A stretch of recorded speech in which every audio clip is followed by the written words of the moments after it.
Rhizomex ay hindi gamot at hindi dapat gamiting panggamot. Ang paalala, ang Rhizomex ay hindi gamot at hindi dapat gamiting panggamot sa anumang uri ng sakit. Mahalagang paalala, ang Bravo ay hindi gamot at hindi dapat gamiting panggamot sa anumang uri ng sakit. Mahalagang paalala, ang Cenovus Fish Oil ay hindi gamot at hindi dapat gamitin panggamot sa anumang uri ng sakit.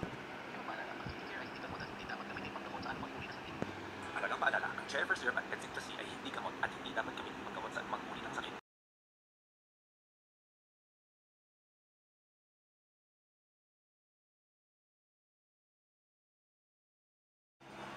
Mahalagang paalala, ang TLC ay hindi gamot at hindi dapat gamiting panggamot sa anumang uri ng sakit.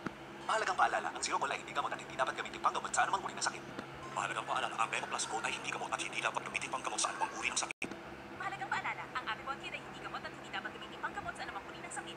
Mahalagang paalala, ang Focus Serum ay hindi gamot at hindi dapat gamiting panggamot sa anumang uri ng sakit. Mahalagang paalala, ang Iberia ay hindi gamot at hindi dapat gamiting panggamot sa anumang uri ng sakit.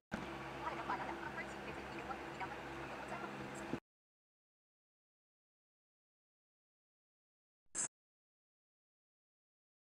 Mahalagang paalala, ang Immuniplus ay hindi gamot at hindi dapat gamiting panggamot sa anumang uri ng sakit.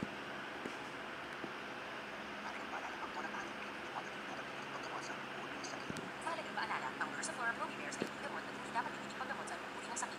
Mahalagang paalala, ang Premium D3 ay hindi gamot at hindi dapat gamitin panggamot sa anumang uri ng sakit. Mahalagang paalala, ang Dremel ay hindi gamot at hindi dapat gamiting panggamot sa anumang uri ng sakit. Mahalagang paalala, ang Diocel ay hindi gamot at hindi dapat gamitin panggamot sa anumang uri ng sakit. Mahalagang paalala, ang Healthmax Care ay hindi gamot at hindi dapat gamitin panggamot sa anumang uri ng sakit. Mahalagang paalala, ang Renalin ay hindi gamot at hindi dapat gamitin panggamot sa anumang uri ng sakit.